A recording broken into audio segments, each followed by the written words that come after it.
ओम नमः शिवाय। आप सभी का हमारे चैनल में स्वागत है। महादेव कहते हैं मनुष्य अपने विश्वास से निर्मित होता है। जैसा वह विश्वास करता है वह वैसा ही बन जाता है। सब कुछ कॉपी हो सकता है लेकिन चरित्र और व्यवहार नहीं। अपनी सोच को कांपों में रखिए क्योंकि आपकी सोच ही असलियत का रूप लेगी। अगर नियत अच्छी हो तो नसीब कभी बुरा नहीं होता। बनाने वाले को जरा सा वक्त देकर देखो, वो आपका वक्त बदल देगा। कर्म का कोई मेन्यू नहीं होता। जो आप सर्वे करेंगे वही आप डिजर्व करेंगे। दिमाग में विचारों का ट्रैफिक जितना कम होगा, जिंदगी का सफर उतना ही आसान होगा। मन का झुकना भी बहुत जरूरी है। दुआएं कभी खाली नहीं जाती, बस सही वक्त पर कबूल होती है। महादेव कहते हैं जिंदगी में कुछ नेक काम ऐसे भी करने चाहिए जिनका उस ऊपर वाले के सिवा कोई दूसरा गवाह हो।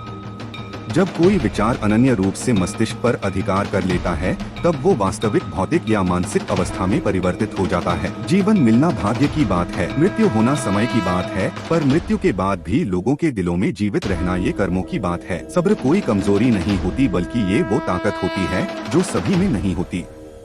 महादेव कहते हैं सिर्फ सर झुकाने से भगवान नहीं मिलते। मंजर बुरा हो सकता है, मंजिल नहीं। दौर बुरा हो सकता है लेकिन जिंदगी नहीं। जीतने का मजा तो तब आता है जब सभी आपके हारने का इंतजार कर रहे हो। अगर आप इन बातों और परिस्थितियों की वजह से चिंतित हो जाते हैं तो आपके नियंत्रण में नहीं, तो इसका परिणाम समय की बर्बादी और भविष्य का उपस्थवा है। महादेव कहते हैं आप दुख पर ध्यान देंगे हमेशा दुखी रहेंगे, आप सुख पर ध्यान देंगे हमेशा सुखी रहेंगे, क्योंकि आप जिस पर ध्यान देते हैं वही चीज सक्रिय हो जाती है।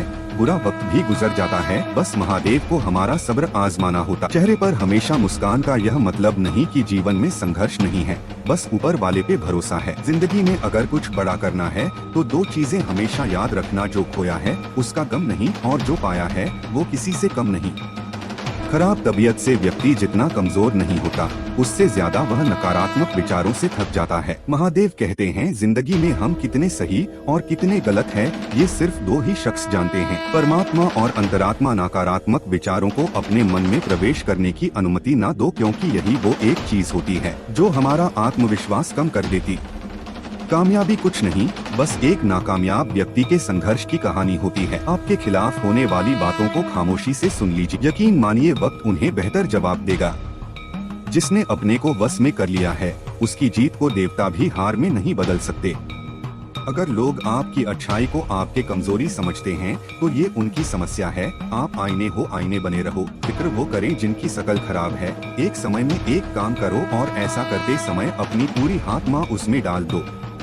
महादेव कहते हैं बाकी सब कुछ भूल जाओ, खुद के बारे में ना किसी पेड़ से पूछो ना किसी फकीर से। बस कुछ देर आंखें बंद कर अपने ज़मीर से पूछो, खुशी के लिए एक काम करोगे तो खुशी नहीं मिलेंगे, लेकिन खुश होकर काम करोगे तो खुशी जरूर मिलेंगे। ये चिंता छोड़ दीजिए कि लोग आपके बारे में क्या सोच रहे हैं, वो तो स्वयं चिंता में डूबे हैं कि आप उनके बारे में क्या सोच रहे हैं। बिना झुके खाली होना लगभग नामुमकिन है। अगर अंदर से अहंकार खाली करना है तो झुकना ही एकमात्र उपाय है। जहाँ तक दिखाई दे रहा हो वहाँ तक जाइए। जब आप वहाँ पहुँचोगे तो आप और आगे देख पाओगे। आंसू में वो खामोश दुआ है जो सिर्फ खुदा ही सुन सकता है। हम जो हैं के जिम्मेदार हम खुद हैं और जो हम बनना चाहते हैं वो बनने की शक्ति हम अपने अंदर रखते हैं। जब कोई अपना अगला कदम पहचानने लगता है तो बड़े परिवर्तन का आरंभ हो जाता है। अगर आसमान वाले से आपके रिश्ते मजबूत हैं तो जमीन वाले आपका क्या बिगाड़ सकते हैं। मन आसान थे तो उसे नियंत्रित करना कठिन है, लेकिन शांत रहकर इसे वश में किया जा सकता है। एक समय की बात है, एक नगर का राजा जिसे भगवान ने सब कुछ दिया, समृद्ध राज्य, विनम्र और गुणी पत्नी, संस्कारी बच्चे, उसके पास सब कुछ था, लेकिन फिर भी वह दुखी रहता था। एक बार यात्रा करते हुए वह एक छोटे से गांव में पहुंचे जहां भगवान भोले बाबा के मंदिर के बाहर एक कुम्हार बर्तन बेच रहा था और उसने कुछ बर्तनों में पानी भर लिया था और वहीं लेटकर हरि भजन गा रहा था। राजा ने वहां आकर भगवान भोले बाबा के दर्शन किए और कुम्हार के पास जाकर बैठ गए और कुम्हार वहीं बैठा रहा और बड़े आदर भाव से राजा को पानी पिलाया।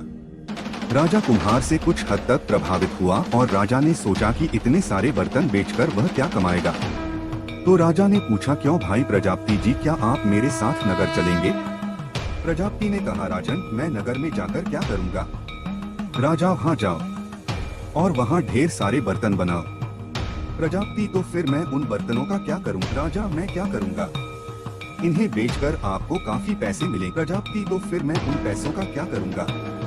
राजा अरे मैं पैसे लेकर क्या करूँ? अरे पैसा ही सब कुछ है। प्रजापति ठीक है राजन, अब तुम बताओ कि मैं उन पैसों का क्या करूँगा? राजा अरे तो फिर आराम से भगवान की पूजा करो और फिर मौज में रहो।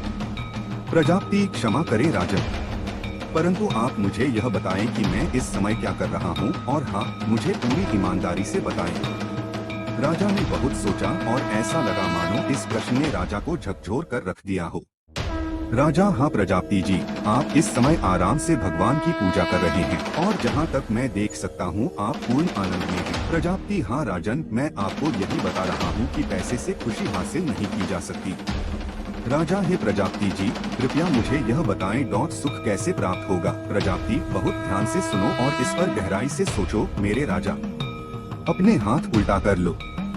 राजा वह कैसे? प्रजापति हे राजा, मांगो मत, देना सीखो, और यदि तुम देना सीख लिया है समझो सुख की राह पर कदम बढ़ा दिया है। उनके पास नहीं है, इस चक्कर से दुखी। अरे भाई, जो तुम्हारे पास है उसमें खुश रहना सीखो, दुख अपने आप दूर हो जाएंगे, और जो नहीं है उसके लिए तुम दुखी क्यों रहते हो? दोस्तों इस वीडियो में बस इतना ही, मिलते हैं अगले वीडियो में। तब तक हमारे इस चैनल को सब्सक्राइब जरूर करें। अपना और अपने परिवार का ख्याल रखें। महादेव आपका सारे इच्छा को पूरा करे। हर हर महादेव।